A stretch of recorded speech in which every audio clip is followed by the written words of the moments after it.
hukom sa ginibong drug bypass operation.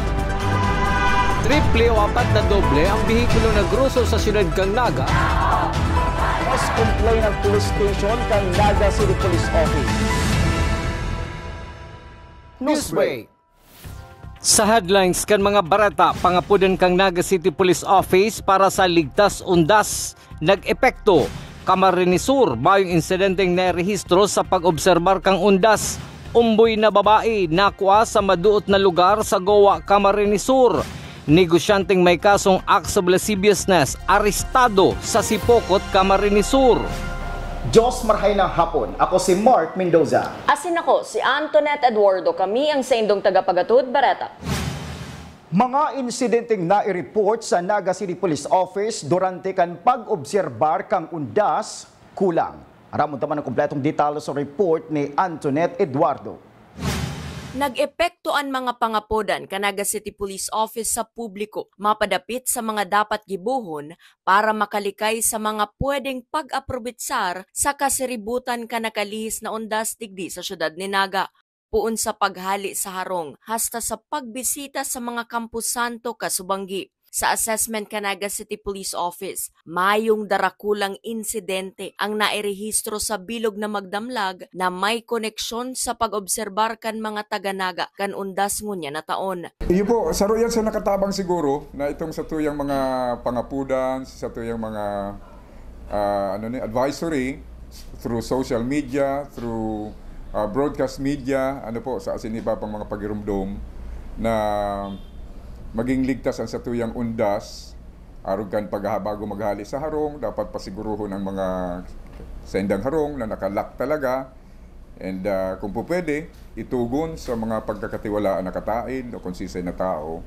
Panduwa si pagbiyahe pa sa na dapat mayong aberya, mayong rimalaso sa tinampo, tapos sa laog mismo kang Campo Santo. May nagkaperang sundang man ang pinagkumpiskar kan kapulisan, asin da ipinagtugot na madaraini sa laog kan Campo Santo kasudma. Hastangon yan, may nakabantay pang personahe ka Naga City Police Office sa Concepcion Catholic Cemetery. Mantang may mga nagbibisita pa digdi, urog na si mga dai nagsabay sa kasaributan kasudma. Igwa pa po kitang mga nakabantay na mga personnel sa mga Campo Santo.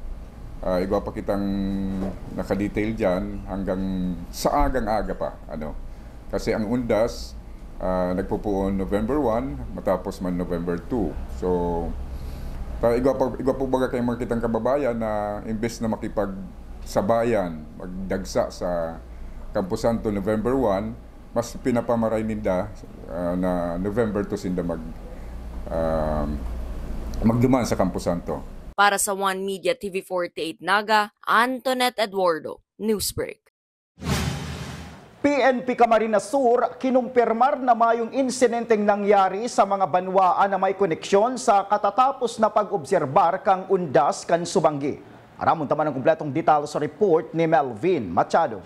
90,000 hasta 94,000 katao ang nagruso sa manlain na Campo Santo sa Camarines Sur para sa pag-obserbar kang undas kunya na taon. Asin sa pag-monitoring Police Colonel Julio Cesar Domingo, PNP Provincial Director kang Camarines Sur, mayong dakulang insidente nangyari na may koneksyon sa pag-obserbar kang kasiributan kasudma. Naging paborable man ang panahon kasudma para sa mga nagbisita sa saindang mahal sa buhay na nagtalikod na sa kinaban. Ito masabi nga natin naging generally peaceful yung ating undas, although on the 31st talagang alam naman natin all around Camso talagang medyo naging maulan, and luckily yesterday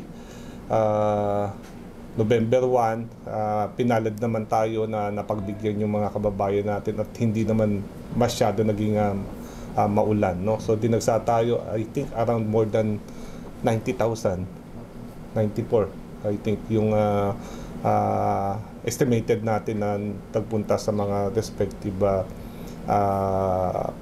public and private cemeteries all around the Camso.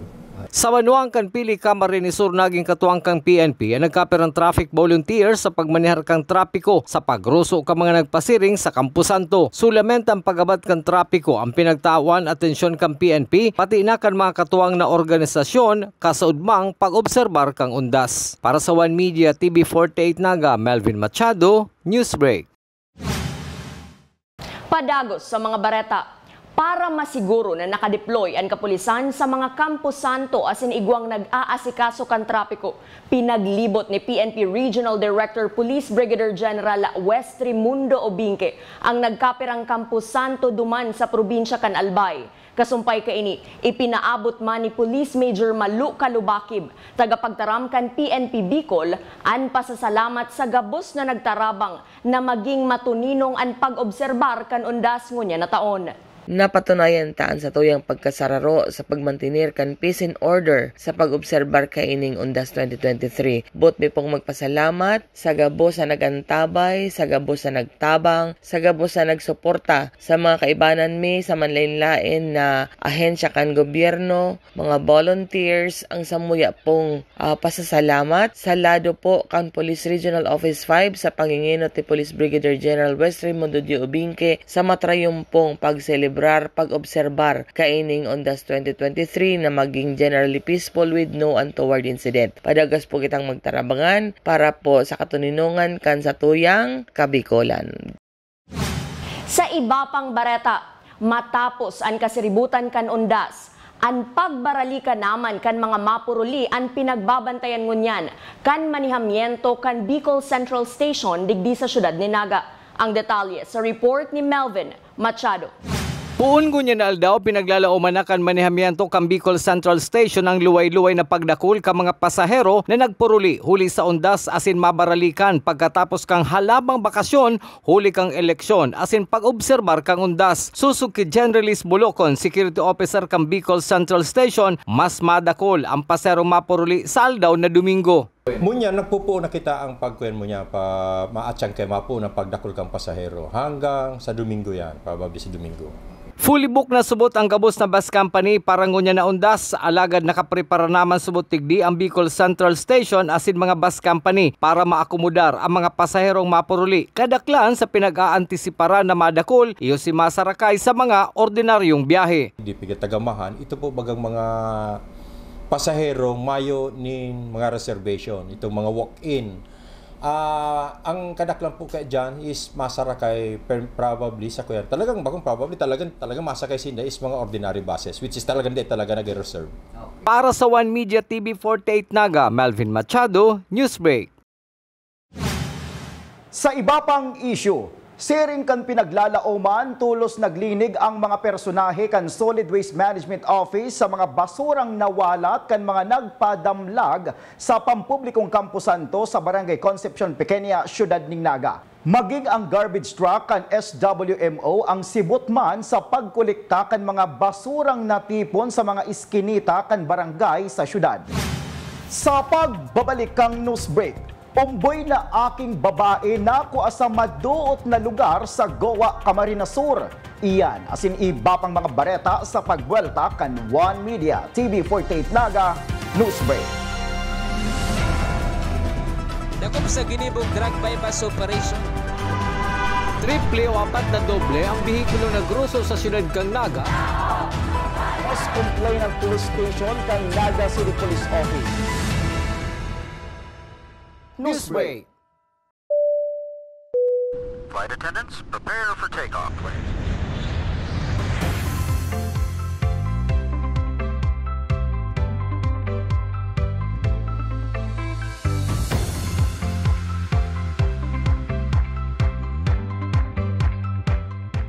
Slip life vest over your head. Take the tape around your waist.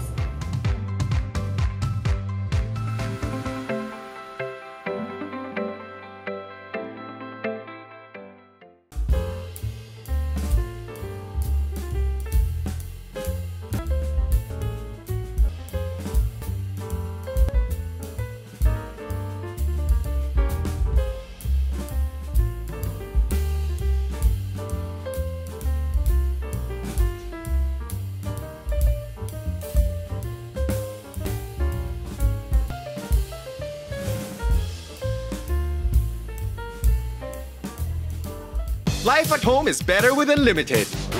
Unlimited fiber all day, day, day. Unlimited entertainment all the way. Unlimited goals for the family. Unlimited care so the fams are. Enjoy all these for just 1,399 pesos. Have Get the PLDT Home Fiber Unli-All 1399 today. Apply now and have it all, have it all.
Dakop sa ginibong drug bypass operation.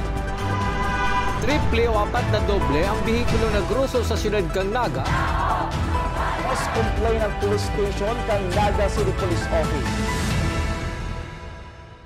Newsbreak.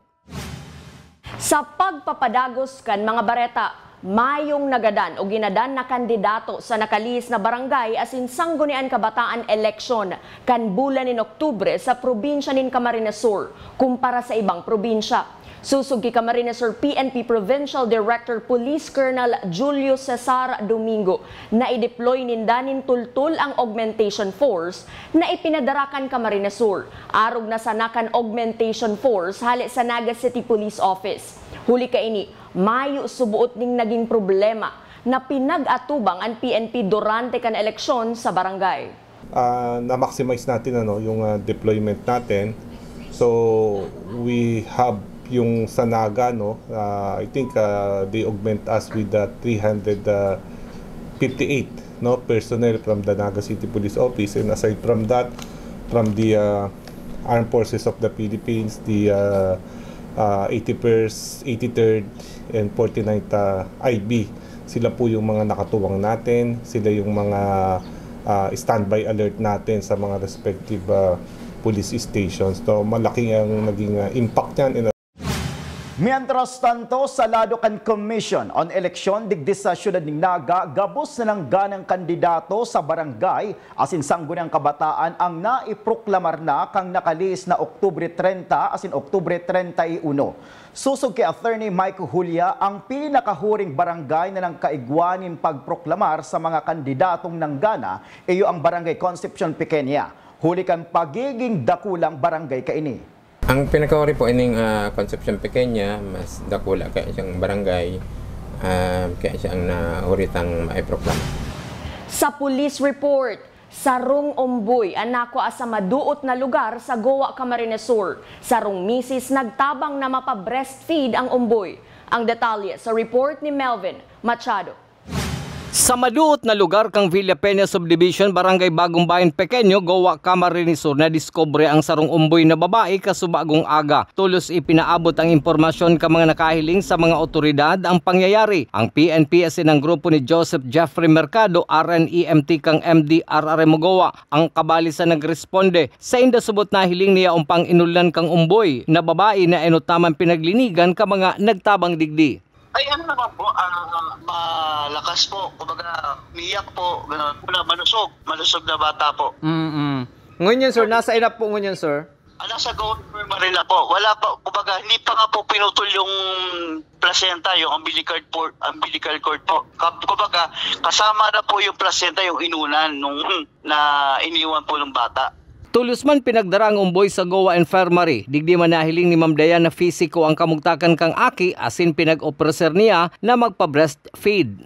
Tas nagkataon po, igwa po akong kabistado duman. Tighapot ko, nag-istoryahan po kami habang naghahalat. Sabi ko po, ano daw po niya ako, so baby kung nakadidi na. Tapos sabi niya man, iyo daw ngayon, naghahalat kami ngayon ng madonate daan, ng gatas or what. So sabi ko niya ko, ako po niya ako, nagpapa-breastfeed, baka pwede po niya ako magpadede. Tapos sabi niya po, sige ngayon, laog na ngayon duman sa, tigpalaog na po ako sa nursing station. Tapos sabi po duman sa nurse, yun na po ito, tigpadede ko na po. Sobra man ang kaugmahan ni Ma'am Diana matapos mapa-breastfeed ang umboy. Nagpadara pa subod siya nin gatas para sa umboy. Garo dahil pa man po nga ako satisfied. Tapos sabi ko, garo gusto ko pa sanang tabangan pa, like gusto ko pa po nga ko tang magbalik duma. Pero ako po nauugmata.